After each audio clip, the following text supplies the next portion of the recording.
Yeah. We can call this one six. I'm not sure what number. No. Okay. All right.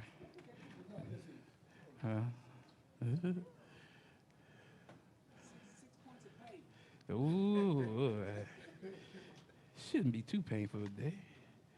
We this should go very quickly today, huh? I mean, I got it set up to go that way, you know. Yeah, yeah, we'll see. We ready? All right. So, does anybody remember what we talked about last week? Oh, any of the comic folk out there know what we talked about last week? Before I recap, I'm gonna give a recap, but does anybody want to recap for me? Passive aggression. No. You've been out. You've been out for me. Uh, we, yeah. Somebody else said it. Assertive. Sycamore assertive anger. All right, assertive anger. All right. What about it? Hmm? Oh, I'm sorry. Are you asking me about assertive anger? You said it. What about it? We were talking about assertive anger, like being confident, being control, uh, talking and listening, thinking before like you speak, and being confident in how you say what you need to say, and like being patient and not like raising your voice. Okay. All right. Well, we'll see. All right. Before we do that, you know how it is. We got some rules. Please keep your mic muted, except when asking or answering a question. Use the mic to speak. There is a feature on Zoom in the meeting room where you can raise your hand if you have a question. All questions must be on the topic. You have 60 seconds to ask or answer a question. If you pass your 60-second window, your mic will be muted for you.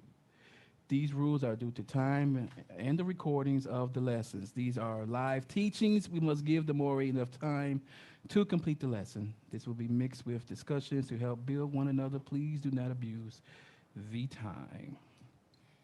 All right. So, we talked about assertiveness, right? All right. We said that assertive anger is a healthy way to deal with anger by being controlled and confident, talking and listening, and open to help in dealing with the situation. This assertive anger can help relationships to grow. It means thinking before you speak, being confident in how you say it, yet open and flexible to the other side. It means being patient, not raising your voice, communicating how you are feeling emotionally, and really trying to understand what others are feeling. When you deal with anger assertively, you demonstrate that you are mature and care about your relationships and yourself. And what else did I say? I said in this, in this truth, when being assertive, we are holding true to the Father's word. We recite it, defend it, especially when the Father tells us to do so. There are other instances that require us to be confident in our speech and behavior. Did anybody remember what some of those examples were? Or does anybody have an example? Hmm? Hmm? Oh boy. I see why we do these recaps. Let's keep on going. I said this is going to be quick today, right? You gotta have faith. Now, you gotta have faith. To be assertive is to exude bold confidence in speech or behavior. Assertiveness, when taken to extremes, can devolve into pushiness or brashness. However, assertiveness can also be a positive quality that we ask Elohim to give us. We all need to be assertive in some ways. Ephesians 6:18-20 from the Net Bible. With every prayer and petition, pray at all times in the spirit of Ruach, and to this end, be alert with all perseverance and petitions for all saints. Pray for me also that I may be given the right words when, when I begin to speak, that I may confidently make known the mystery of the gospel for which I am an ambassador in chains. Pray that I may be able to speak boldly as I ought to speak. All right? We're going to just go through this. I ain't going to give you the whole spiel. Let's just keep going. Now, We can also be assertive in wrong ways for wrong reasons. Reasons. In our current culture, everyone is preoccupied with asserting his or her individual rights to do this or that, or to not be offended, or that, or to not be offended, right? Just like we have talked about social media, people are bold in declaring their opinions about every little thing, and that assertiveness can become overly forward or even militant, especially when coupled with a disregard for others. Social media provide a platform for which the unassertive can appear bold and assertive, but it is usually not for the right reasons.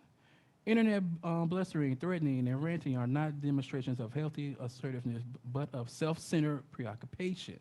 Assertiveness is good when it is used to right a wrong. Assertiveness from the set-apart perspective is declaring what needs to be said, or doing what needs to be done for the benefit of yourself and or someone else. It is not simply airing one's grievances or complaining to an audience. It is demanding rights or angrily telling someone. It is not demanding rights or angrily telling someone off. It is motivated by the love we are supposed to have for each other in the name of our Father, not by the selfishness or a wish to dominate others. Now, when Paul prayed for the assertiveness, it was for the purpose of spreading the word, not telling off the guards or yelling at his opponents. He did not pray for assertiveness to demand his rights or his freedom. He was preoccupied with the interests of the Mashiach. Well, y'all remember this, right? This is how we all live our lives right now, right? Okay, I'm just asking. Let me catch up here. All right. So we said that assertiveness is having or showing a confident and forceful personality. Similarly, it means to be confident, forceful, self-confident, positive, bold, decisive, or assured, which was all the opposite of retiring. Does anybody remember what retiring meant? No? Go ahead. To cease or turn away. The seesaw turned away? Okay. To be shy or fond of being on one's own. All right. So it's being shy, being unassuming, being unassertive. The opposite of being bold or outgoing. All right. All right. Participants can now see your screen. Why couldn't they see it before? What you doing back there? Oh boy, you can't leave no more. You can, now, again, when it comes to assertiveness, I will show how the world reacts. Well, I did show how the world reacts to it and what the world says it is. You know, and by the end of the lesson, we were going to adopt these findings and apply them to those of us who are set apart, which is everyone in here. And I said, you had a problem with it, come meet me in the prayer room. Being assertive means being able to stand up for your own or other people's rights in a calm and positive way, without being either aggressive or passively accepting wrong. Assertive individuals are able to get their point across without upsetting others or becoming upset themselves. And we talked about the 3 C's here, right? What are the 3 C's of assertive communication? It was being, it was being confidence. It's having confidence. You believe in your ability to handle a situation. It was being clear. The message you have is clear and easy to understand. And it was being controlled. You deliver information in a calm and controlled manner. And we talked about the Aki the week before last week. We had the example that was on Facebook. That was Keenan, right? And he communicated with the other brother in a very well controlled and even tone that was not offensive, or should I say, would be perceived by me to not be offensive in any way. He was trying to reprove someone. We said that there is righteous rebuke, right? The whole point is to try and win someone over to the path of righteousness or the path to Yahuah. And here we had a few examples of assertive communication. I completely understand what you are saying, but I have to disagree. Could you explain the reasoning behind your decision so I can try to understand what you are doing? All right. And last but not least, we had assertive people tend to have the following characteristics. They feel free to express their feelings, thoughts, and desires. They are also able to initiate and maintain comfortable relationships with other people. They have control over their anger. Now, these tips can help you get more comfortable with speaking up and advocating for yourself or others. Number one, assess your communication style. 2, plan your response ahead of time. 3, don't let your guilt get in the way. 4, use positive self-talk. 5, take time to breathe. 6, embody an assertive stance. 7, rehearse with someone you know and trust. And remember, we said you can't trust everybody when you're trying to do something like this, right? And 7, make sure to put the Father first before all matters of the heart.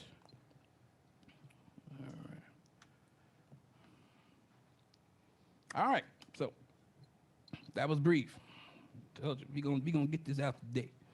All right. So I really wanted to go over some things that we continually go over in these lessons. We talk about fear all the time, and we talk about emotions all the time, but we want to go just a little bit deeper into it. I don't know why I kept putting them up there lesson after lesson until this week the Father said, this is why. So this is where we're going to start. Fear. Typically, one of the primary emotions like fear or sadness can be found underneath the anger. Fear includes things like anxiety and worry, and sadness comes from the experience of loss, disappointment, or discouragement. We can also view fear as having an attitude of anxiety or distress caused by concern over a threat to one's future. Scripture provides numerous examples of situations in which fear is experienced. It declares, however, that Elohim alone is to be feared, and moments of human fear can be opportunities for deepening faith in Him, for deepening your faith in Him. Now, the reason why I want to revisit fear for a moment, fear is an emotion. It is different from worry, though it is a gray area between the two. Worry generally is a mental act in which the mind dwells on difficulties. Fear, on the other hand, is the emotional reaction to imminent danger. Fear is not always bad. Elohim gave us a capacity to fear for good reason. However, we often fear too much and for the wrong reasons. So I'm going to read this right here. This was a little study, right? 4,000 combat airmen in World War II were quizzed about their feelings prior to a flight. The result of that study shows symptoms that are strikingly similar to those commonly reported during stage fright.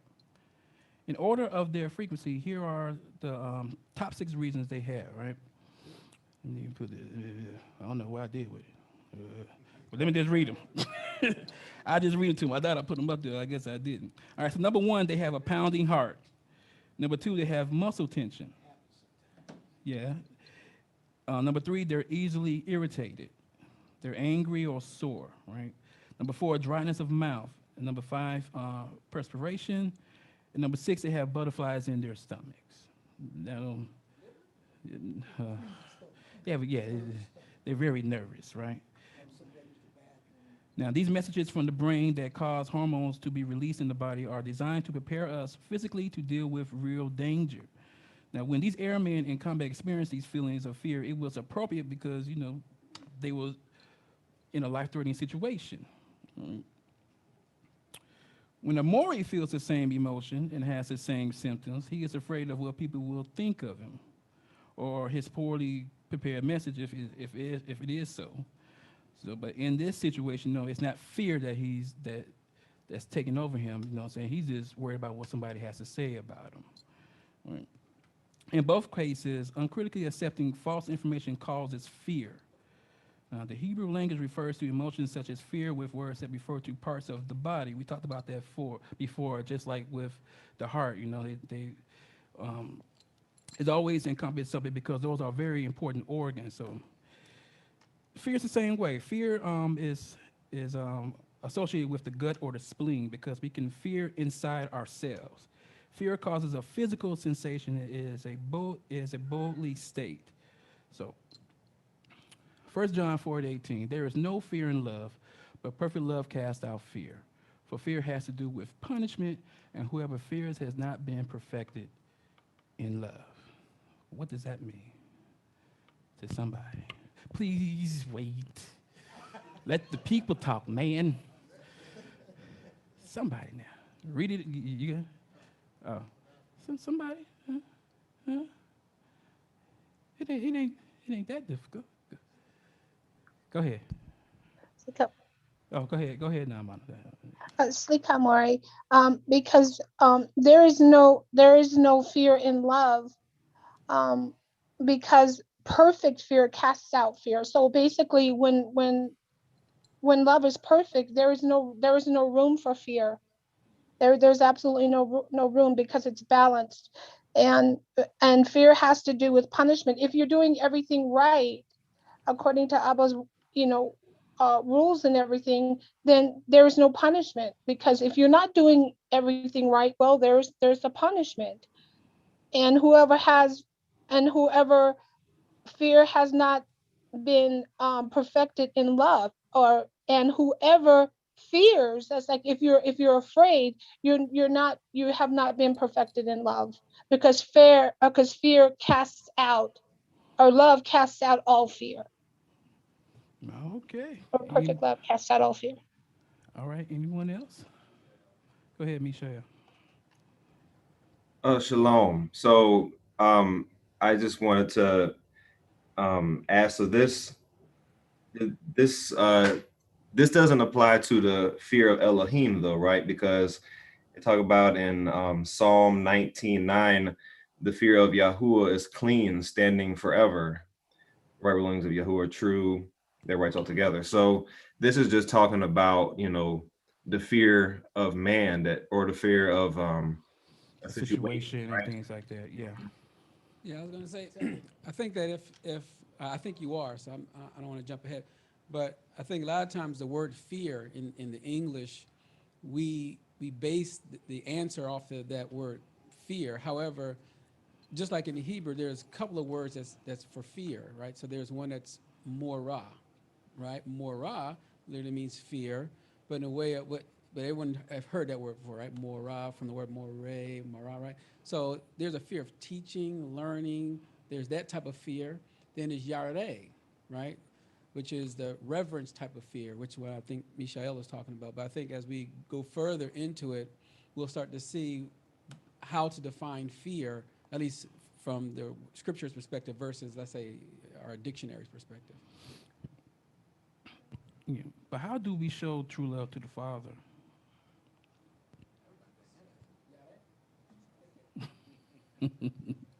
Through the application of our Welcome, Moreh. obedience. Go ahead. Wait, hold on now, Amanda. Go ahead. I'll be No, I all was right. just saying through the application of our obedience, from learning and understanding His Word and applying it to our lives and being that example. Okay. Now, Amanda, what you have to say? What is Joshua and Oreo? Oh, Slikam, It I was think that actually me. another Akuti. Yeah, that was not me. Oh, I'm sorry. Go ahead. Who was that? It was me, Oria. Okay, go ahead, Oreo. Oh, Um, she got up. I'm still up. Yeah, I was thinking about who loves me keeps my commandments. So if you keep his commandments, you're perfected in his love. Mm-hmm. And you don't fear because you should only fear. Yeah. Exactly. Anybody else? Oh, Joshua. so Joshua? Go ahead, Joshua. Oh no, yeah, I was gonna just yeah. Ariel said it. I was gonna say the same thing Ariel said. Keeping the commandments. We know the commandment says, the first commandment, love Yahuah with all your heart, with all your soul, with all your might, and loving your neighbor. That's how you feel the love. Right. So, like Moreh was saying, what I want to demonstrate is that if you have this love, or you're doing what you're supposed to do, which is applying yourself, we all say it all the time, application is key, right? You're not going to have any room for the type of fear that encompasses you, right? All right. When you do have it, what you're supposed to do?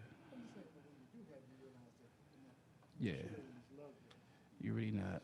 2 Timothy 2:12, net Bible. If we endure, we will also reign with him. If we deny him, we will also deny us. So in endure here is hypomeno, means to stay under, behind, i.e. remain. All right.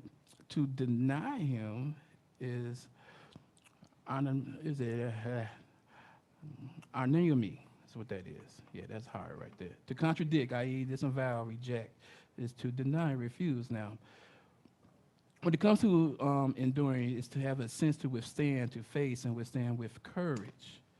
And when you deny him, it's in the sense to deny or acknowledge or to refuse or to recognize or to acknowledge. So if you're denying him, you're not recognizing who the Father is and what he can do for you when you apply Torah to your life. Mhm. That's where the fear comes from, is when you're not really doing what you're supposed to do when you're in this walk. So just like it said, there's a punishment behind that. That's what people fear, is that punishment. All right. No, you don't think so? Say that. Say that on the mic. You know, it's like being children. Those of us who are parents, you know, if your child really knows that you're going to do what they say you're going to do, they're going to get some type of punishment. Then 9 times out of 10 they're going to walk that line. But when they think you're bluffing, they're going to pull. They're not going to do it until they're going to try to correct it after the fact, after they mess up and they're about to get punished. So, Well, if they already been punished before, well, hard heads make soft behind. they still want to do it, but they fear that punishment, though. Yeah, they glutton for it. They Yeah, waiting. Yeah, yeah, they glutton. they for are the it. glutton for punishment. They like to get beat. I don't know. I'm glad y'all can't hear what he just said. Oh, my goodness. Romans 8:15.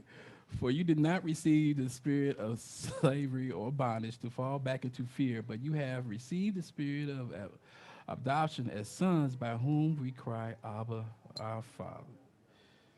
Oh, my goodness. So what does that mean? It's my first time seeing this. You know, but the Ruach is not an agent of bondage, right? All right. You got What it? I get out of it is we're not created with the fear. It's given to us as we do not do what he says to do. So by being punished in some kind of way, fear starts to come in. Okay. Anyone else? Slika. Go ahead. I was just going to kind of add to the fact that perfect love is actually Yahuwah's word. So if we look at it through that lens, then we begin to kind of see the reason why that if you are obedient to his word, you're not going to fear. Because if you're falling in line and you're doing what you're supposed to, you have no fear of repercussions, because repercussions will not come. He has promised that to you. But if you're not, then therein lies that fear of the punishment, the repercussions, the things that he said that he would do to you. So that's the reason why perfect love erases that fear, because you're walking in it. So you have no reason to fear it. Okay. So stormtroopers come through the door right now and threaten us to take a vaccination or die. What you ready to do? Take my life. Well, I guess because it's a hypothetical, right? Mm-hmm. Oh, okay. Well, that's what I'm saying. We're going to find out. We're going to find out, right? It's coming sooner or later, Mm-hmm. right? Where your faith lies, your trust lies. So if we have the spirit of Yah in us, then we're going to do just like the Mashiach did. He knew the cross. He knew the stake was coming. It was coming. He saw it coming a long time ago. He knew it was on his way. In the garden, he knew it was coming. He cried about it. Mm-hmm. We can cry about it. But he didn't turn away from it. But that's the whole thing, is the spirit of the Father in you. Yeah, I was gonna say there might be, one of the things we could probably consider is the balance of fear, because there's a physical fear that we have physically, I guess I would say, with one another. Mm-hmm. Then there's a fear of the Father's word, right? So I'm saying is if for ourselves, just dealing with the Father's word and let's say how we're dealing with each other, I guess I would say the fear should be in a sense of that I should be able to trust my brother or trust my sister. Even in the wrong, the correction is the fear of the correction, but also should be a reverence to that correction. Mm-hmm. You see what I mean? Like there should be some type of, okay, if that's true, then I did make a mistake and I need to correct myself, and both of those things are called fear. You see what I mean? The instructions is fear. If I violate it, then there's fear. But then if once I correct that and I walk in it, that's still fear because I don't want to violate it again, if that Right. makes sense. That reverence, like you said. No, Amanda has her That hand up. Yahweh. It's two different types of fear. The Moreh and then the Yahweh. Go ahead. Who's up there? Nalamana, go ahead. Say Kamari, I'm just listening. I'm just remembering some of these verses. Um, I kind of lost my train of thought because I have all these verses going in my head. Well, in reference to fear, in what Maury was talking about, like a stormtrooper or what have you coming in or what have you. Well, it's greater is he that lives in me than he that dwells in the world. That is, what comes to my mind. In as long as I believe we have the spirit of the Father in us, there's no fear. There shouldn't be really any fear in us. For what can man do to us? Yeah, I think like you're saying, when it comes to man, like or of this world, absolutely. Um, but I guess when you think about fear itself, I mean, the way that it overwhelms us, it depends on the person too. I'm not going to say that that's not the key neither, because sometimes we're still trying to understand what fear is, in so many words. But I would really say that yeah, we definitely have to understand that there is a fear that we have to give the Father, and there is a fear that we give one another. So I guess as it goes, as the class continues, we'll probably see some of those examples. But at the end of the day, um, what did that fear do? Did that fear draw you closer? Did that fear push you away? What did that fear do? And that's the part I think, as we get more into the lesson, I think it'll be a little bit more clear. Now, let's not get confused. Remember, we have to look at things from the world's perspective and spiritually, right? In order for you to understand what's going on spiritually, you have to be able to understand it first when you in this world, right? So let's get that. Like I said before, we did Yahweh a couple of lessons ago. I was hoping y'all was gonna remember without me putting it up there, but But let's try to separate the two, okay? I guess next time I gotta put it up there again for the 10th time. Huh? Hebrews 2:15. Yes, I do. I gotta put it up there. And deliver all those who through fear of death were subject to lifelong slavery or bondage. This is basically what we've been saying, right? Through application, right? Do the Torah. Doing what you're supposed to do, that's how you'll be let loose. Does anybody have anything different? Or has we basically been saying the same thing with this verse, right? All right, let's keep going then. Oh, she got to ask a question. I was Can fear put you in like a limbo? You know that what the Father is saying, but all of a sudden you like, okay, sometimes me, I judge myself because I look up in scripture and I say, oh, I didn't do that, and it like put me in a limbo. Where am I getting this right? So it's fear because it's like I thought I had it right. But that's your reverence for the Father. That's a different fear. That's a different. What was the first one he said? The Moreh, right? You have to separate the two. It's a fear of when you just know you're not doing what you're supposed to do and you waiting on that punishment to come. But there's a fear when you read it like, oh, Father, please forgive me. I know I didn't mean it. I didn't do that. That's the reverence that you have for him. That's that good fear that you have for him. Okay. You ain't got to beat yourself up. No. Yeah. Yeah.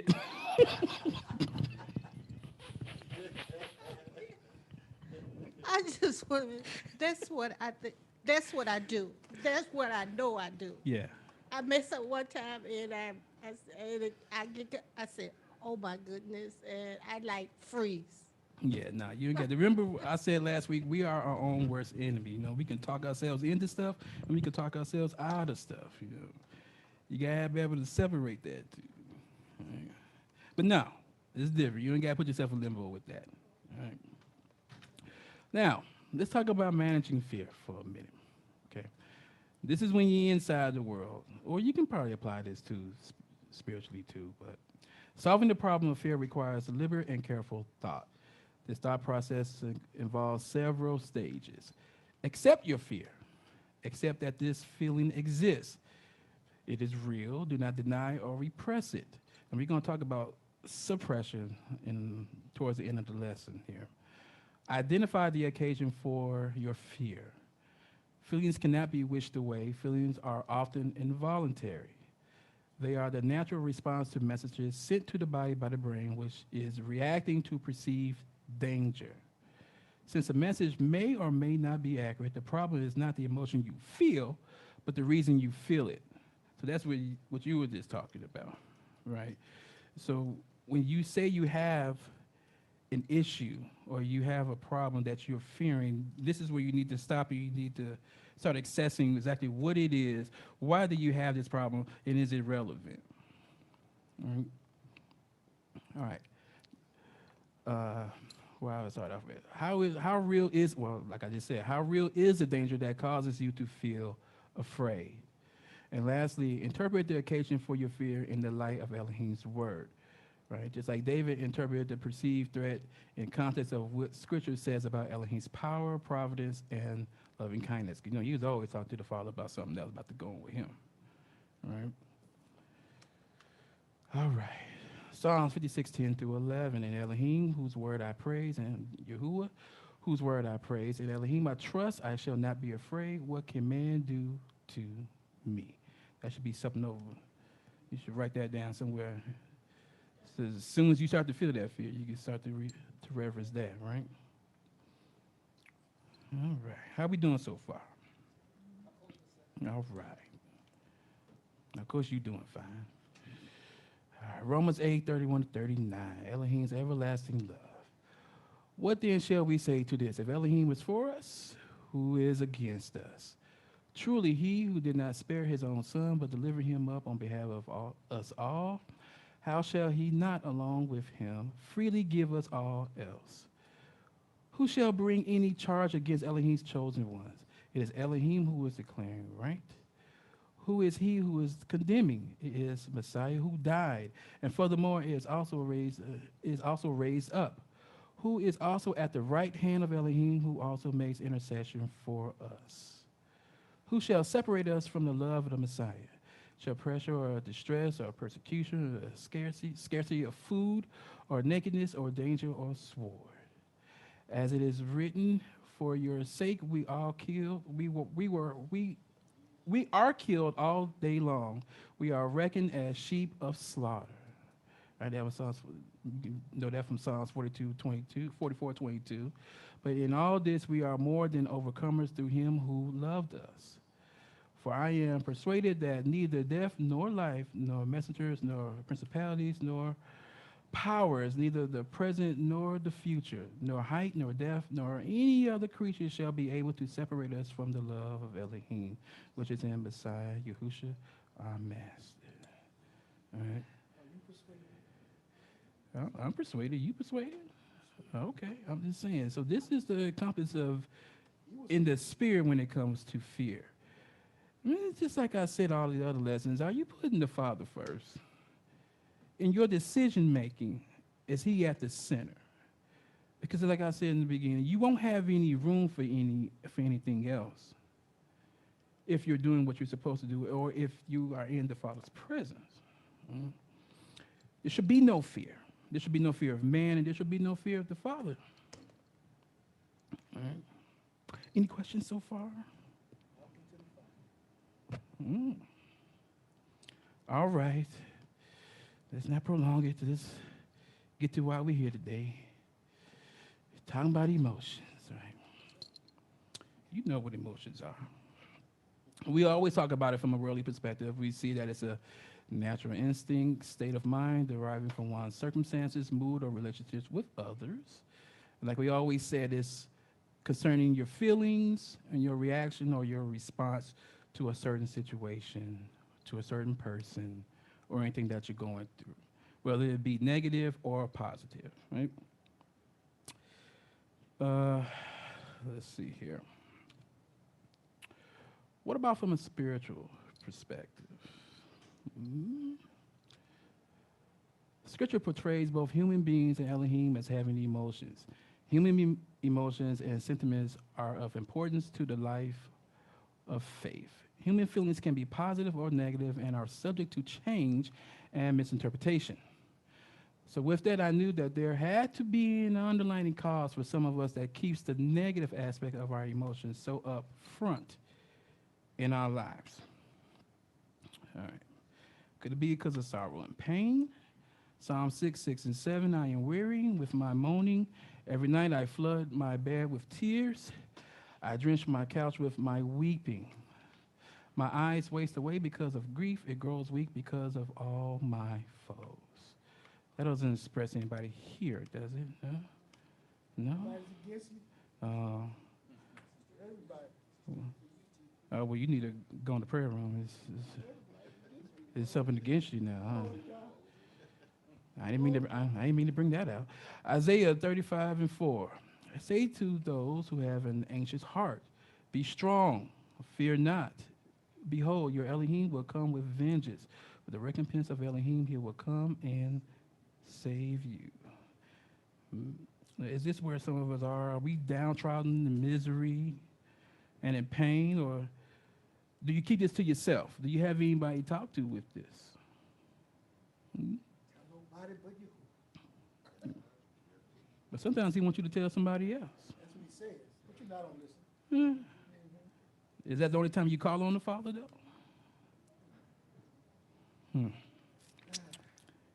I know it's about to get rough. It's about to get a little rough. All right. Before we start, can anyone give me an example of maybe why negative emotions stay in the forefront of our lives? And I'm talking about in general or spiritually. You got a hand. Oh, she got the orange. I'm sorry. Sunday you have those because first you have to acknowledge them. You can't put them on the back burner and think they're going to go away.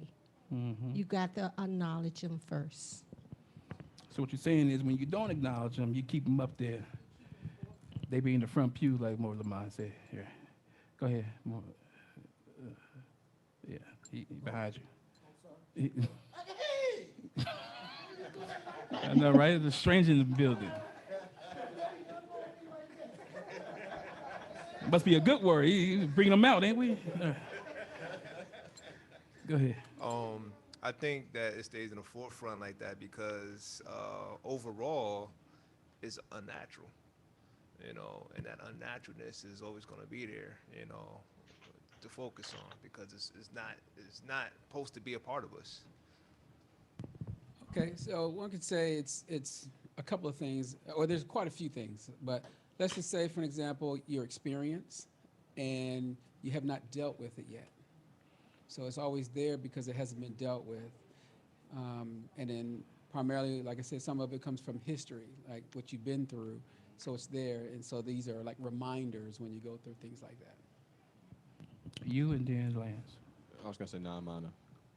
Okay, so Moreh, then Lance, and then Nanamana.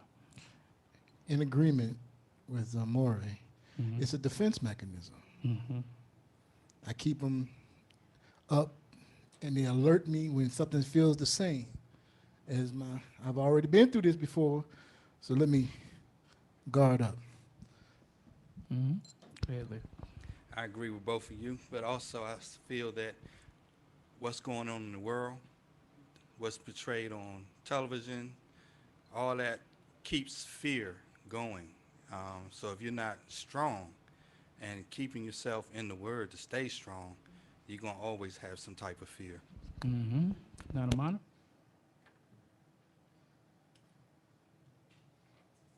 Non-mana. Oh, Sika. I think the fear changed, Moreh. Mm-hmm. I think the fear changed because, even though, everyone goes through negative feelings in their life and it's a pattern. You see this negative pattern that's always in the forefront. If you don't deal with that pattern, sometimes it just stays with us, and we fear the change of coming out of that negative pattern. The fear of the unknown can often cause that too. That's a good point. We'll talk about that in 1 second. Like you're all saying, it's a coping mechanism. It can't be. You got something?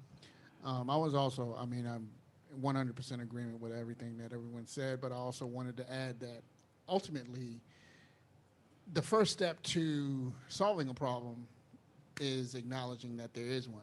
So if you don't ever face those fears, if you don't ever even acknowledge that they are even there, then how can you even begin to start to address them? Mm-hmm. So that's one of the biggest things is denial.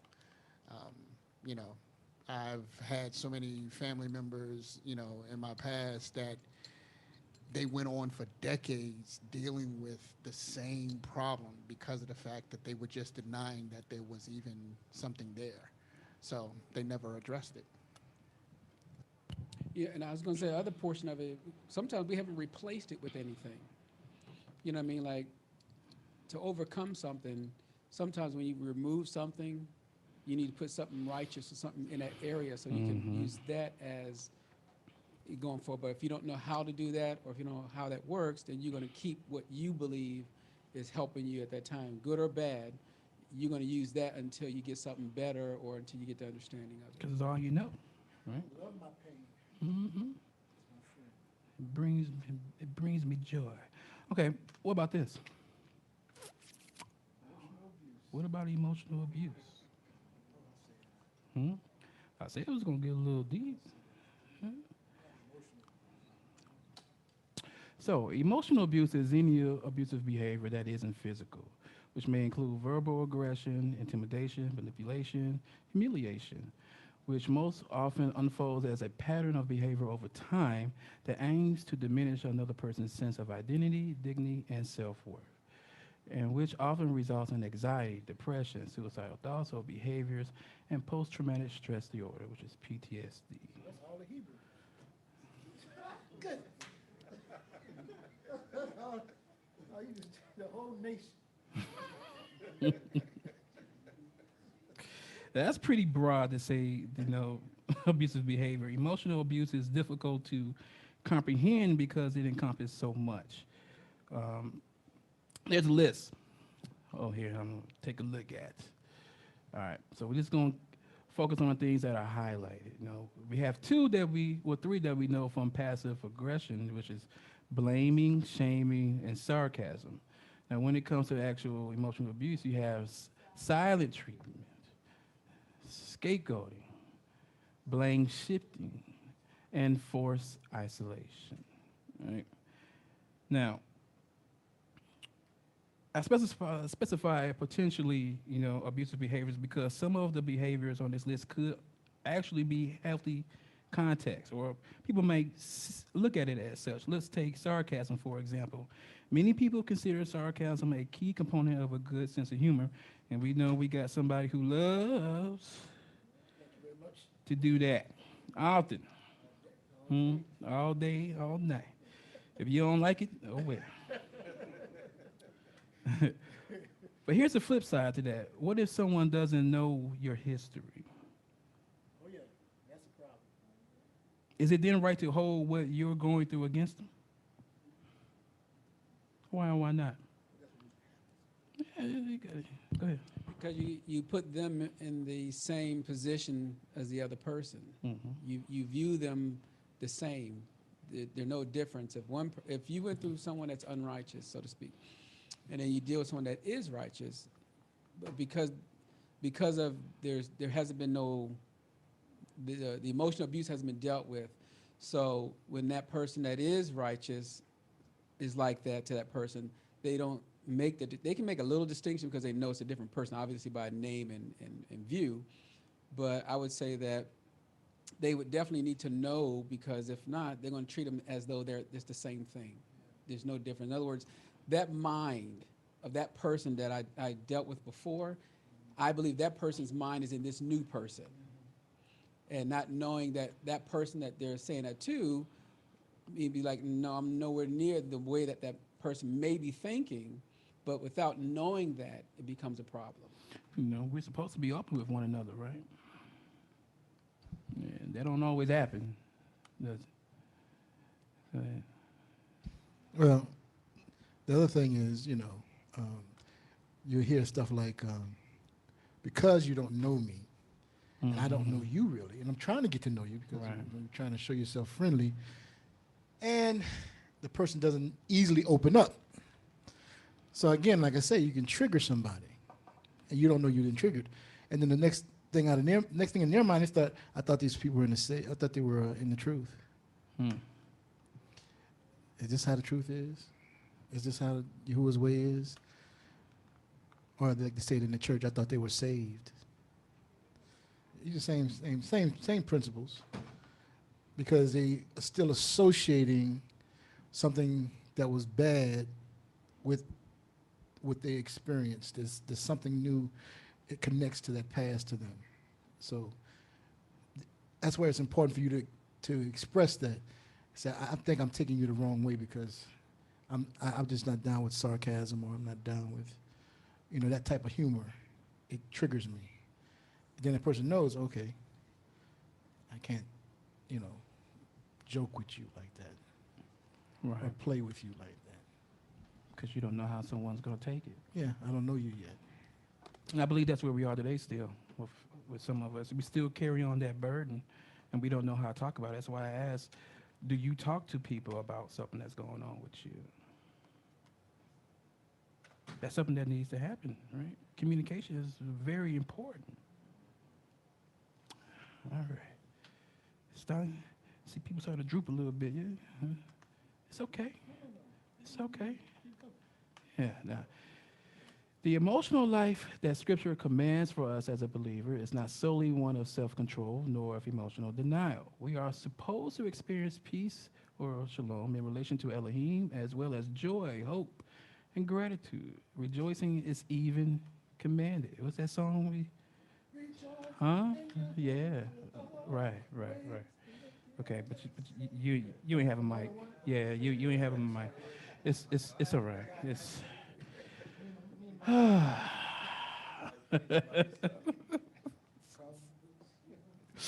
Oh my goodness. 1 Samuel 2:1-2. Hannah prayed and said, my heart exalts in Yahuwah. My horn is exalted in Yahuwah. My mouth derides my enemies because I rejoice in your salvation. There is none holy or set apart like Yahuwah, for there is none besides you. There is no rock like our Elohim. Yeah. How often do you feel that in your heart? Every day. Huh? Well, you did, huh? I say sometimes depends on the moment, because as long as things is going right, we are all good. You're all good for it, right?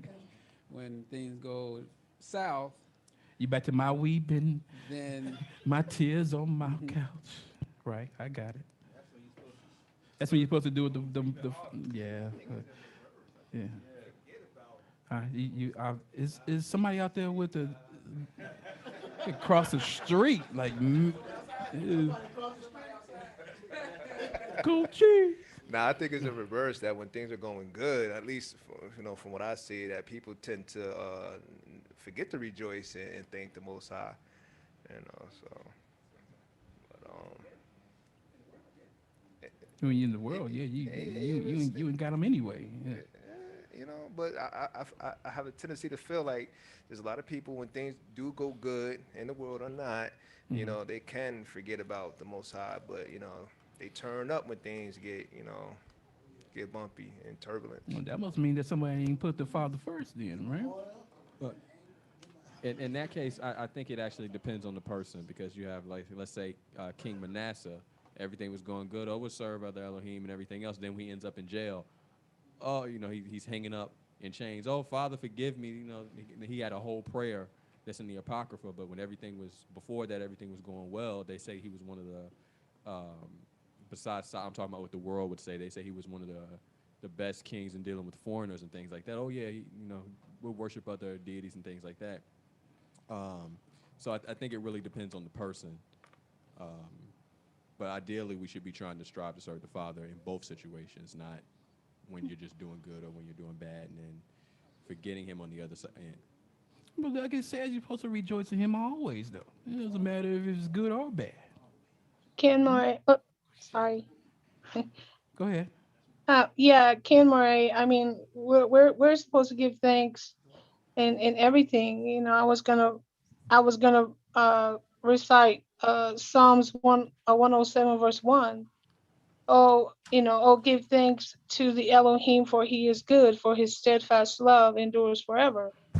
So, Mm-hmm. whether it's good times or bad times, we are to give thanks. I mean, and I also remember Job, regardless of what was going on in his life, he continued to be steadfast Hallelujah. Yeah, he did. in his love for the Father. So Mm-hmm.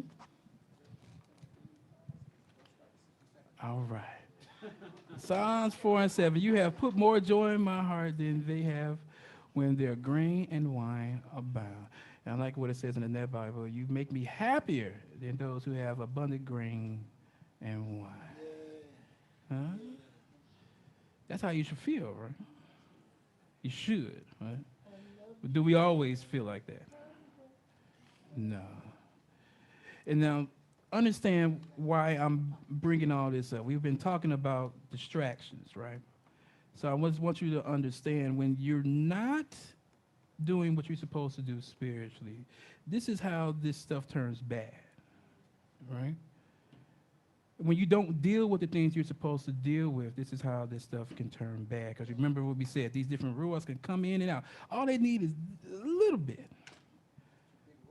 Yeah. Yeah, plus, I mean, I think one of the good things behind it is sometimes people don't have the scriptures to help them. Mm-hmm. So you bring it out. Right. So having the scriptures and writing them down and putting it in, your journal or whatever you're going to do, whenever you go through them, you go to these scriptures, they will begin to help that process. So for those that didn't know about or don't have them, now they do, it should begin to start to help with those situations. All you gotta do is get low, guys.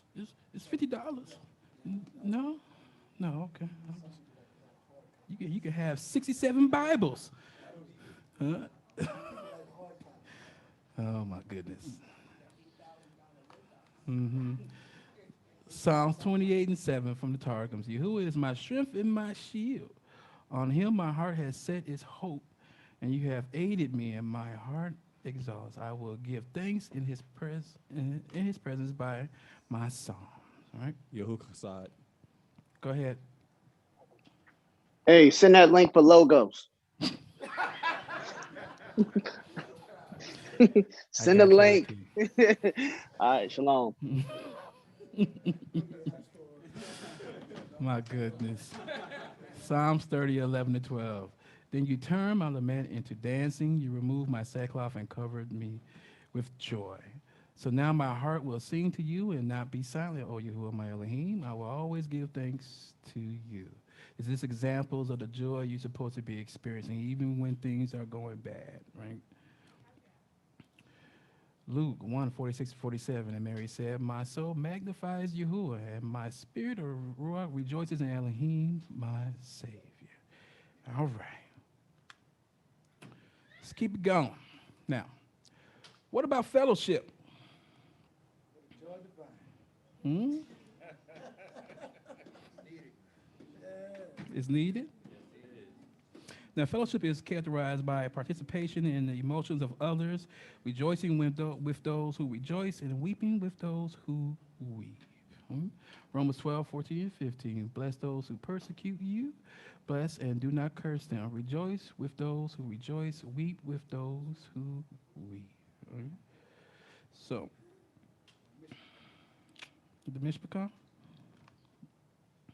1 Corinthians 12, 25, and 26. That there may be no division in the body, but that the members may have the same care for one another. If one member suffers, all suffer together. If one member is honored, all rejoice together. Then we talked about this last week, how we're supposed to have a love for one another. I thought is it commanded to have a love for, huh?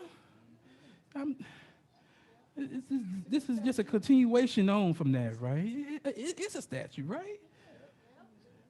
Especially hearing the truth. Now I don't know what you do out there in the world, but but hearing the truth, if you really say that you are part of a mishpachah, this is what you're supposed to be doing for each other. This is how you lift up one another. They go back to my question: who are you talking to? No, we ain't. Nah, Mana has a question. That's the next lesson. You still got some voices in your head, but go see me in the prayer room. Go ahead now, Mana. Moreh, John 15:12.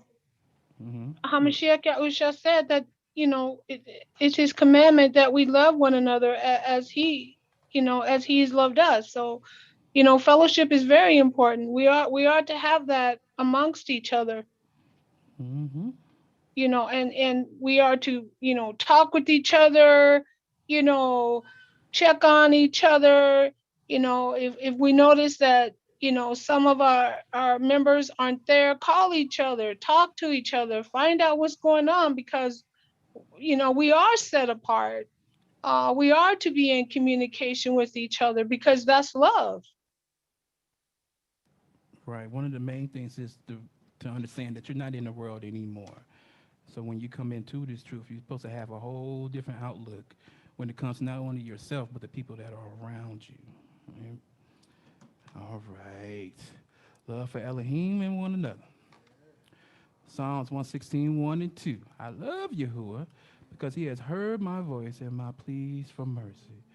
Because he inclined his ear to me, therefore I will call on him as long as I live. Right? And lastly, we have Psalms 18, 1 to 3. Yahuwah is my rock and my fortress and my deliverer, my Elohim, my rock in whom I take refuge, my shield and the horn of my salvation, my stronghold. I call upon Yahuwah, who is worthy to be praised, and I am saved from my enemies. All right. I got a question. With all this being said, go all the way back to Romans 12, 14 and 15. When we talk about emotional abuse, for some of us and some of the things that we've gone through, does this mean that I have to accept what was done to me? No.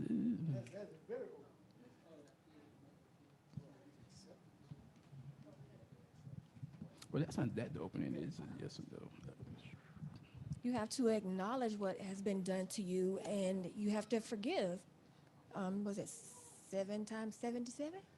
And you talk to the Father about it, and whoever offended you, try to get it right. And if they don't want to do right, then you did what you were supposed to do, like the Father told you, and you keep trying to move forward.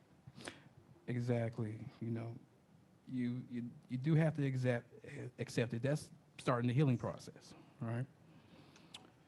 Remember you got immersed. For those of us who got immersed, all that stuff is supposed to be down there in the water, right? Nah, Mana has her hand up. Hold on. But if you're coming up still with that stuff in your heart, then, we got a problem. That means that you're still carrying on that burden that you're not supposed to be carrying on. Unless they thought it was gone. Because you know how we go into the water, we say it's all gone.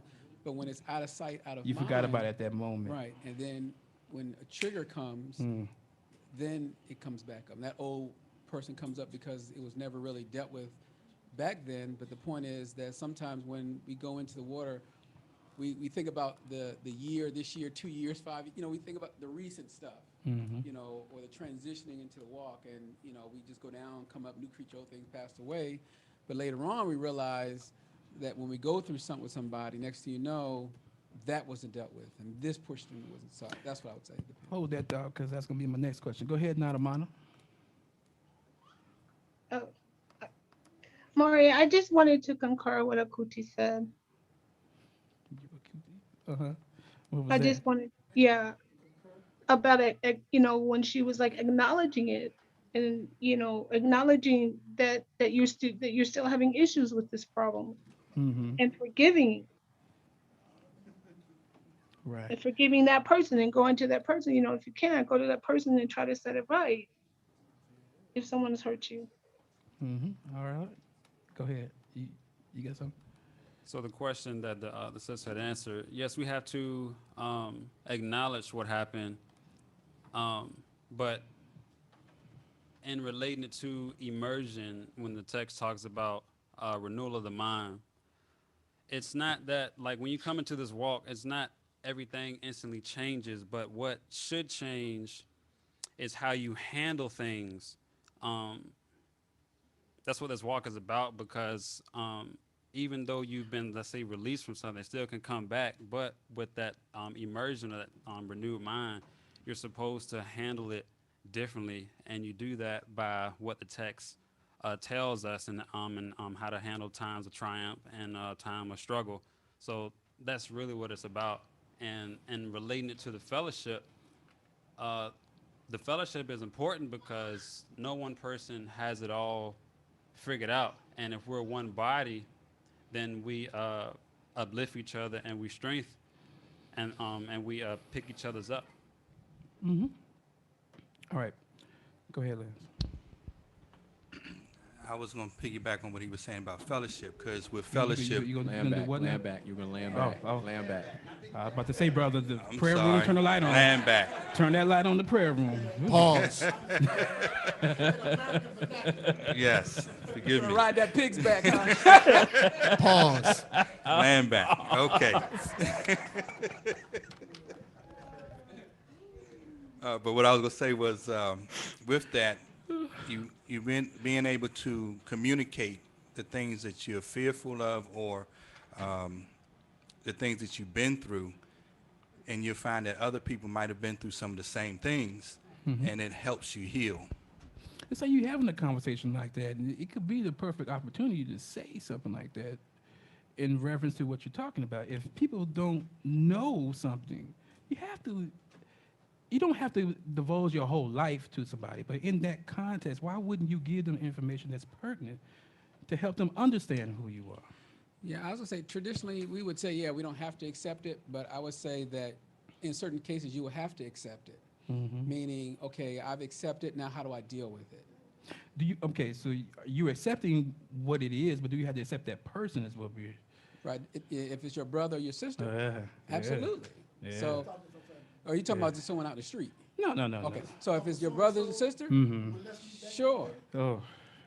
And then we accept it because maybe in the accepting comes the healing. Yeah, it could be a part of that healing Right, so I guess it depends on the situation. Everything that we do, it has to be put in context of the situation and or the person, right? Anybody else have something to say?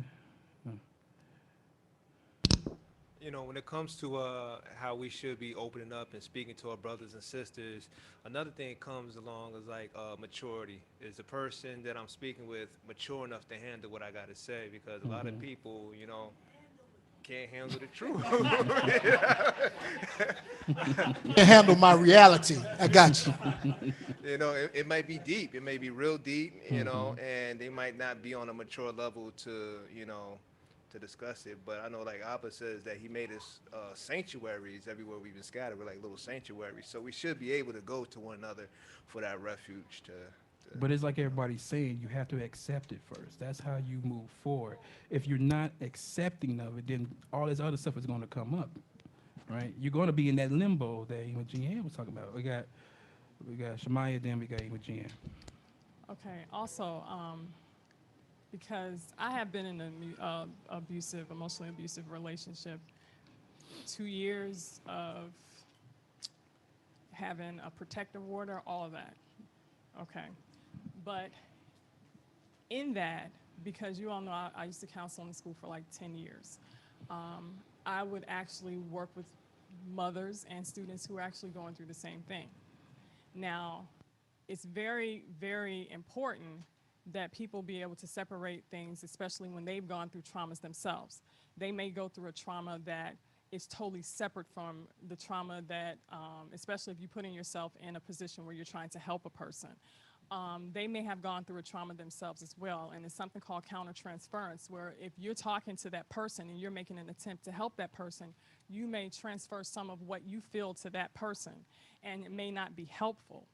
So it's very important that even when a person like myself who may need somebody to talk to, they need to make sure they have the right person to talk to, that they're speaking to the right person, because if they're not, it's a possibility that if that person may have some things too, then they're transferring that stuff to me. So it's not really helping. So when we start helping other people, just even in the walk, I if somebody were to call me or text me, I always keep in mind that as well, that what I say to that person could cause to send that person over the edge, or it could either help that person. And for me, I would rather not have that conversation if I think that it's a possibility that I may do that. You remember, like we talked about last week with assertiveness, you got to know who you are talking to, because you don't want someone who doesn't have the right ruach, to talk to you, because they can just make things worse, right? Imogene first. It's on. It's on. It's just okay. When how I would say this, back I say about 3 years ago, I used to wear everything on my face. If something done happen, it show on my face. I wasn't a poker player.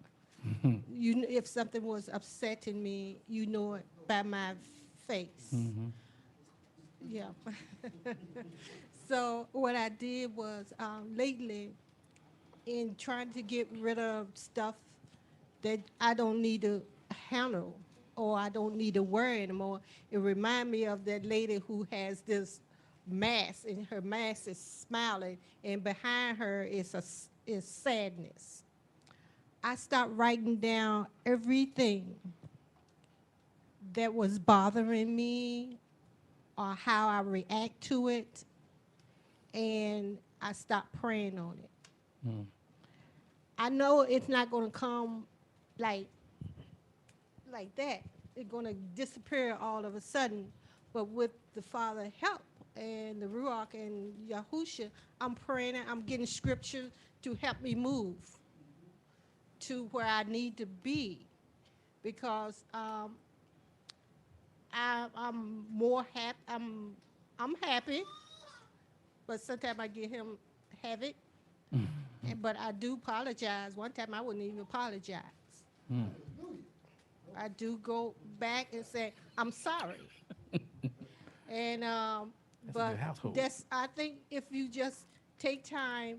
I know we have things in the past that we want. We didn't leave it in the water. We brought it with us. And we need to find out, just write those things down one by one and find scripture, pray, ask someone to intercess for you. It will help. To just hear my husband intercess for me, it was joy. Now, if I didn't have a ish, I will find someone that I will ask the Father to lead me to that person, because you can't tell everybody anything. Although you would like to, and you want to think that they will not go back and tell your business. Oh, yeah. But they will. First thing on Telegram, private message. It will. It is helping me drastically. One thing I did do when I do my prayer, I have asked the Father to show me the scriptures and where do He want me to start.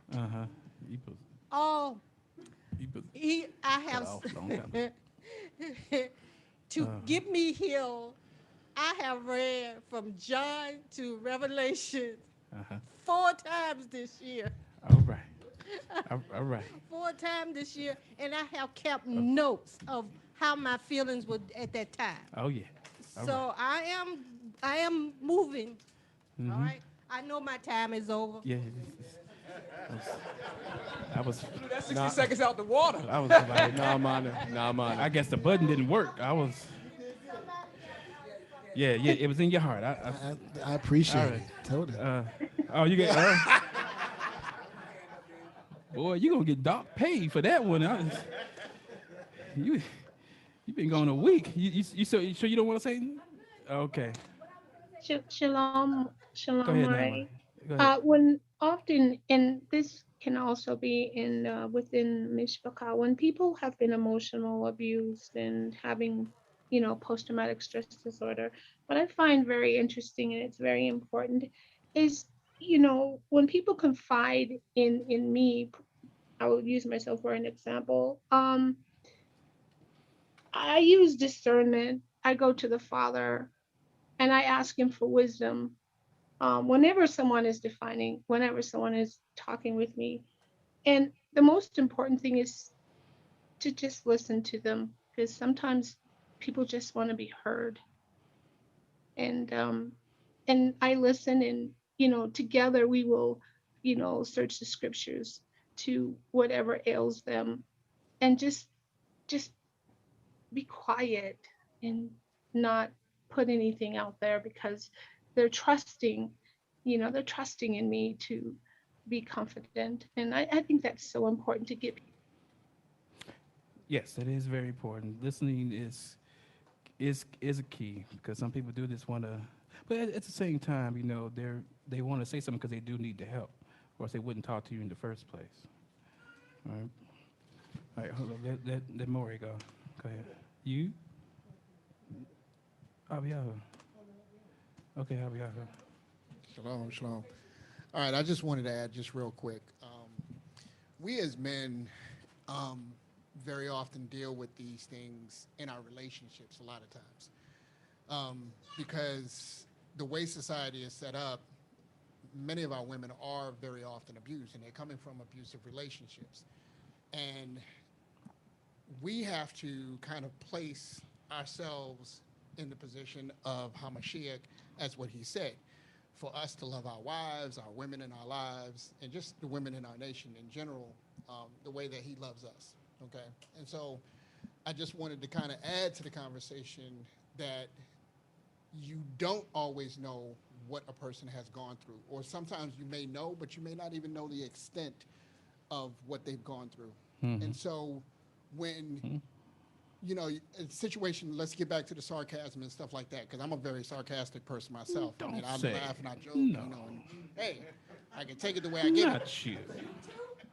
And but the thing of it is, sometimes I will say something and it will trigger somebody. Up. You got cut off. He got cut off. No, It's you all got right. You was saying it good though, Rock. You was good. Yeah, he was good. To be continued. His lessons coming. His lessons coming. Now, I just want to say, I like what Shemaiah said. Uh-huh. All right, this transference, right? Mhm. So, hurt people. Hurt people. Yeah, hurt people. Hurt So if I'm been hurt, Mm-hmm. and I'm hearing you're hurt, Mm-hmm. we gonna all hurt. It's gonna be a hurting party up Yeah, here. it's gonna be a hurt party Mhm. because I'm not where I need to be in the relationship with the Most High. So it's important for, like Iman said, discernment, right? Mhm. Everybody has to have discernment as to if you know you're not mature enough to handle this conversation, you need to cut that conversation off. I know you want to share with me this, but I've been through something myself. Mhm. Let's go talk to the Morehs. Oh, you mean go You talk know to what I'm saying? Moreh Go, Chanan. yeah. Talk to one. Go talk to Moreh Chanan. Uh-uh. You know, he put this nice lesson together about emotional Talk to abuse. He can walk us through this thing. Any emails going straight to Moreh and them.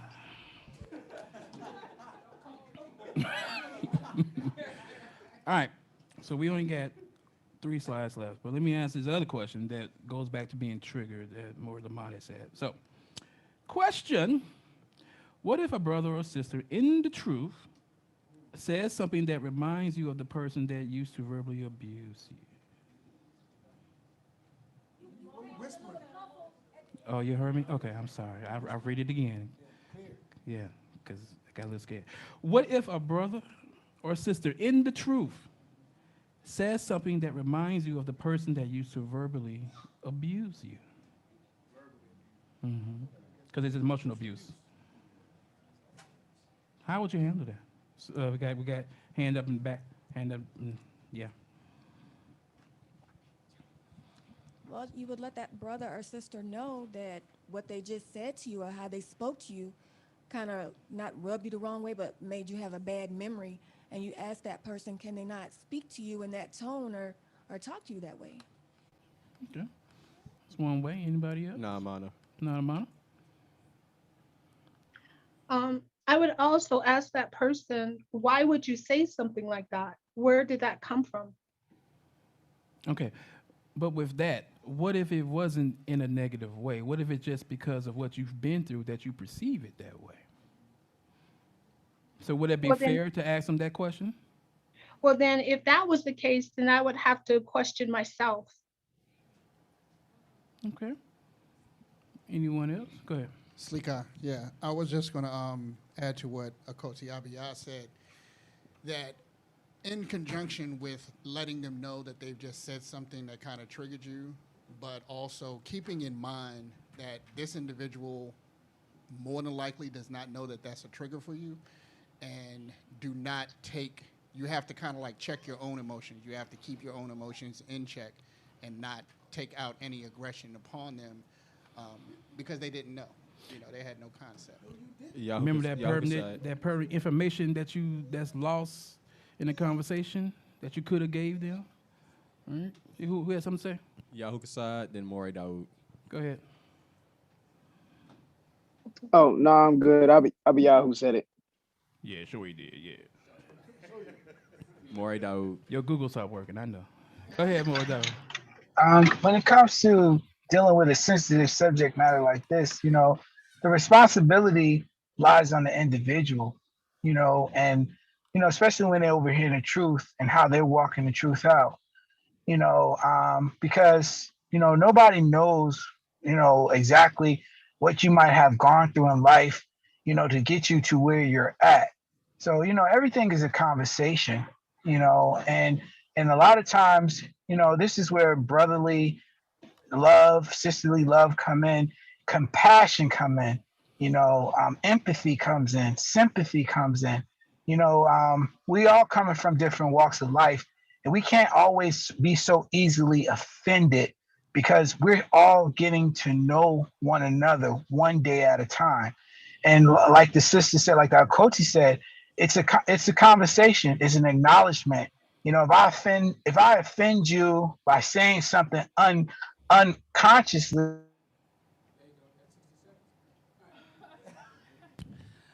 So the other thing I guess maybe you want to consider is, how these things come about. A lot of times it's because of the communication. If that person feels like you're not hearing, that becomes the problem. So some things could be another person's trigger that's not necessarily that person's trigger, right? So if we say, hey, we're communicating and we're talking, the reality is we're really not talking, we're forcing information into that person and wanting that person to see it from a different angle. That can create a problem. Then now the information that's coming out is not really coming out correctly to that person. So I think a lot of it, like you said earlier in the lesson, dealt with communication. Mm-hmm. So searching out your heart. Excuse me, was my mic cut off or was I? Your mic was cut off, brother. Yeah. My minutes went up that quick. I mean, good day. I don't think so. Yeah, y'all be getting me on it. Y'all be getting me. Okay, it's all good. 60 seconds. 60 seconds go quick when you're having fun. Yeah, all right. Hope we didn't trigger you, Akeem. No problem. I hope you're not offended. No, I'm not offended at all. I'm just addressing it. I get caught real short. I think we should let the Moreh continue. Everybody gotta get everybody 60 seconds, right? All right, go ahead. Oh, no, I agree with everybody, even Moreh that just spoke who was cut off. But, I gotta put the definition of strife back up there. Hold on. I ain't trying to run up my minutes. Yeah, you got 10 seconds now. Come on. But it does deal with self. It has to be a lot of self-examination, and context also plays a major role because we have to realize that the person that we're communicating with is not our ex or whoever that person is, so we can't hold them to the same standards. Mm-hmm. but a healthy conversation to let one know how it makes you feel. But at the same time, context. We can't be overly sensitive. Right. We got to search what's in your heart, what's in my heart, to help out the situation. But again, it's that communication. If you're not communicating in the right way with someone, especially if they do not know your history, then you need to start checking yourself first before you start questioning what somebody's saying to you. All right? Let's talk about the heart, though. Let's talk about what's in your heart. Things to look for. All right. Colossians 3:16-17. Let the word of Messiah dwell in you richly, teaching and admonishing one another in all wisdom, singing with pleasure in your hearts to the Master in songs of praise and spiritual songs. And whatever you do in word or deed, do all in the name of the Master Yahushua, giving thanks to Elohim the Father through him. So basically, what is that saying? Briefly. The word's supposed to be in you, right? If you're supposed to be a light to everybody, then they're supposed to be able to see this word in and out of you, right? All right, let's keep going. Colossians 4:6. Let your speech always be gracious, seasoned with salt, so that you may know how you ought to answer each person. And we talked about this last time, right? It's all about your speech, right? And what you say to one another is going to be the difference, no matter if you know that person or not. You see, you got to have some salt on there, huh? James 1:19-20. Know this, my beloved brothers. Let every person be quick to hear, slow to speak, slow to anger. For the anger of man does not produce the righteousness of Elohim. Right? This is checking yourself. Right? All right. Ecclesiastes 5:1-2. Guard yourselves when you go to the house of Elohim. To draw near to listen is better than to offer the sacrifice of fools, for they did not know that they are doing evil. Be not rash with your mouth, nor let your heart be hasty to utter a word before Elohim. For Elohim is in heaven, and you are on earth. Therefore, let your words be few.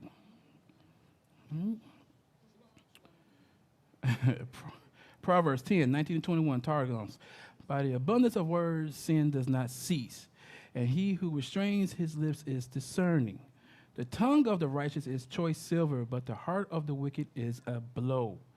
The lips of the righteous feed many, but fools die for lack of discernment. So when you get into a conversation with somebody, again, that you know does not know anything about you, think about what you're saying to them. Think about how your feelings are towards them, your reaction, and your response. Mm-hmm. Or better yet, just do like I said in the beginning lesson, make sure that every decision that you make, everything that's coming out of your mouth, Father's in there. You won't have to worry about that. You won't have a fear about what you just said. Did you say something wrong? Now you got to worry about that. Now you got to repent for that. Remember, all that stuff can be avoided if you put in the Father first. Huh? What? I mean, it's as simple as that. All right. But it's that heart thing, though. It's in that heart. You remember the heart. Moreh has his hand up. Oh. Go ahead, Moreh. I just want to say, Moreh, what about when people are just offended by just the word, for whatever reason? This could be a person that's in the walk, and, you give them the word, and they still take offense to it because they're still struggling with what their issue is. Yeah, I say within their struggles with the Father, you're just, that person's just a conduit. Yeah, he's just a messenger. So when he gives that information, and if he's fussing at what the word says, you say, well, listen, I didn't write it. I'm just simply sharing out the messenger. And the reason why I'm giving this to you is because I'm commanded to do so. Because if not, then I bear your iniquity, so I don't want to bear it. So these scriptures are for you to search your heart. So give that person to go back and meditate on those scriptures, and then hopefully, if they're claiming they have the Father's word in them, then that the Spirit should be able to touch them and let them know that they're wrong and then correct themselves. And to answer Moreh's Dawood's question, maybe before he got to that person with the word, maybe the person before him was dogmatic, and maybe they're afraid of how he's coming. And so maybe they had a bad experience before that. Yeah. Now, here's another question. I kind of just want to go off Moreh's question. What if, let's say, you're coming to me with the word, but you all have two different interpretations of what that could possibly mean? Not in the truth. What? Go ahead. And you have two different interpretations of what that could possibly mean. Then how would you address that? You find 2 or 3 more witnesses. Remember the whole witnesses thing we did? Yeah. Anyone else? All right, so one more reminder about the heart, then we're going to get up out of here. Matthew 12, 34, 37. You brood of vipers, how can you speak good when you are evil? For out of the abundance of the heart, the mouth speaks. Could have just left it right there at that verse, right? But the good person out of his good treasure brings forth good, and the evil person out of his evil treasure brings forth evil. If I tell you on the day of judgment, people will give account for every careless word they speak. For by your words you will be justified, and by your words you will be condemned. Right? So you have to think about what you're saying to someone. And that's why I'm saying the Father needs to be the center of everything that you say. Because you're going to have all the Melachim say, oh, yeah, he said that for real? Yep. Just write this down right here. You're gonna be amazed at all the stuff you didn't say. You're like, well, I ain't say that, Father. Yeah, you did. Yeah, you did. You can't deny it at that point. It's right there in your face. You did that, yes, sir. All right, so you have Lev, right? H3820, all right? It's the heart, very wildly for the feelings. Likewise, for the center of everything, y'all. It's everything, all right? It could be broken heart, very stiff, double, it means double-minded, right? It could be a willing heart. It can be full of wisdom, right? And this is the sense of it, right? You see right here, it's to the inner person generally as a seat of emotions, desires, or the will. Right? This is where your emotions come from. But if that thing is tainted, then it's not going to be for the good. It's always going to be bad, right? This is how it all starts, whether you in good spirits or you in bad. You're going to need some surgery, quick. All right, last thing. And we get up out of here. Well, first about it, somebody tell me in their own words what it means to suppress something.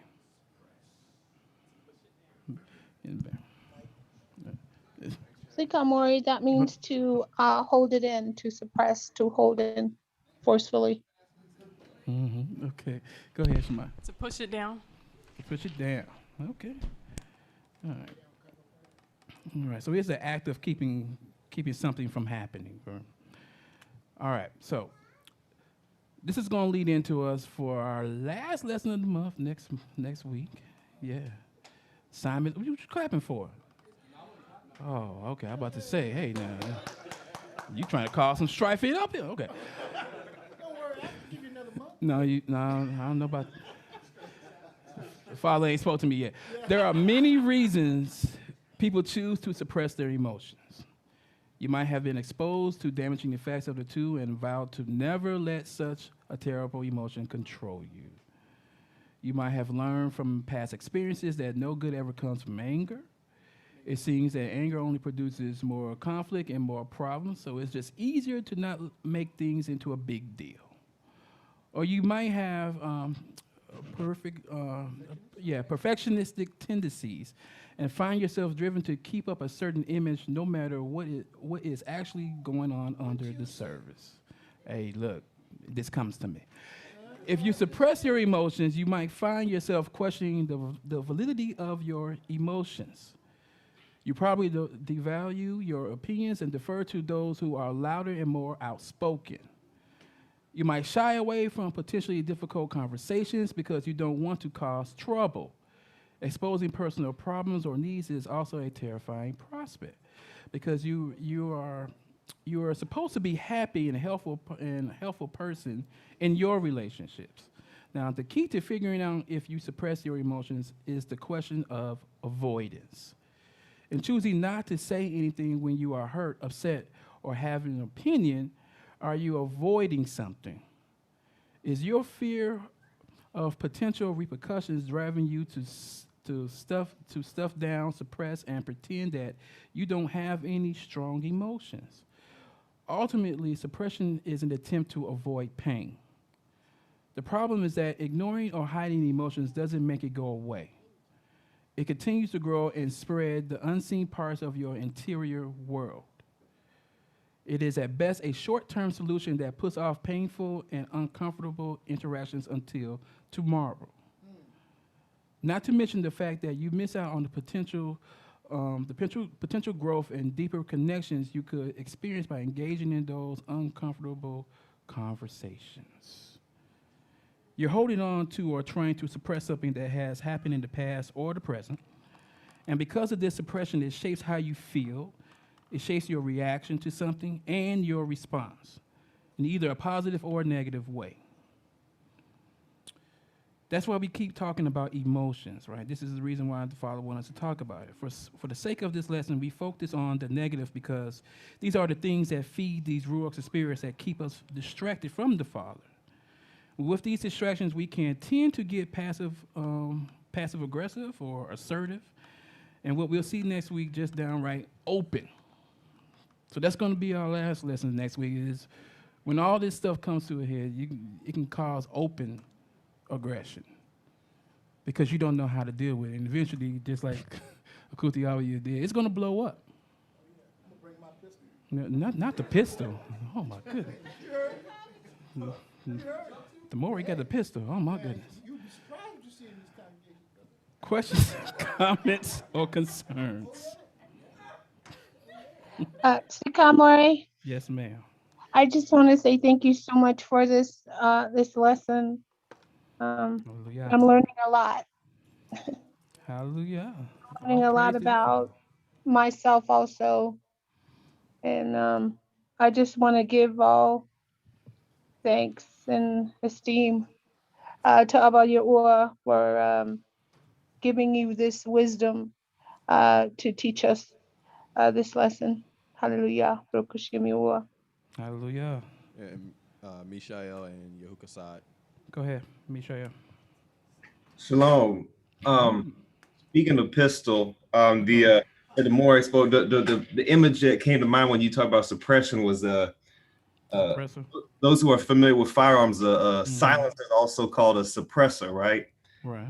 Someone who's trying to take care of some business without making any noise and trying to just do it low key. Silent treatment. So I just wanted to mention that that's the imagery that I had about that. So good lesson. Hallelujah. Hold on. Yahuah Kasad. Oh no, I'm good. I suppressed my comment, so I'm good to go. Oh my goodness. Go ahead, Shemai. Well, one also is like the Coke bottle effect. If you keep a Coke bottle sealed and shake it up and down, up and down, eventually it's gonna pop. Oh yeah, that bad boy is gonna go everywhere. Yeah, that's another one of suppression. Lance, you had something? Oh, you good? You said that's all right. Anyone else? Oh, you got something? That's not pertaining to the lesson, though. Oh, anything else pertaining to the lesson? I do have one. I just wanted your last slide where you were talking about, holding everything in, and then eventually at some point in time it kind of explodes. And it just really makes me think about my biological brother that's like right under me, because he and I are complete opposites in that regards. If something bothers me, you're going to know about it, you're going to hear about it almost immediately.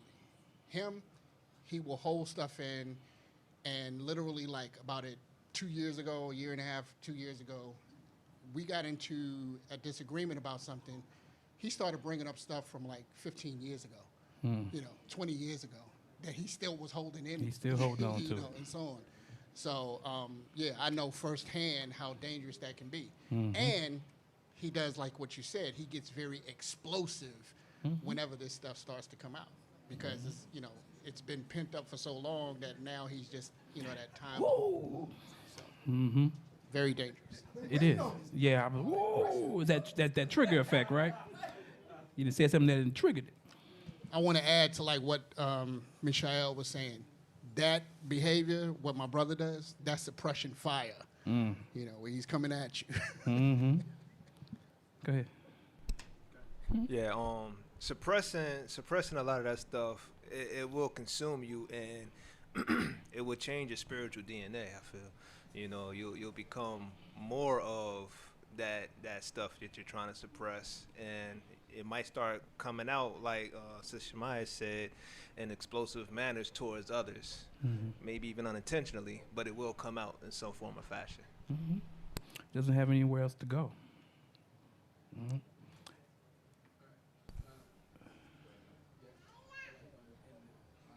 All right.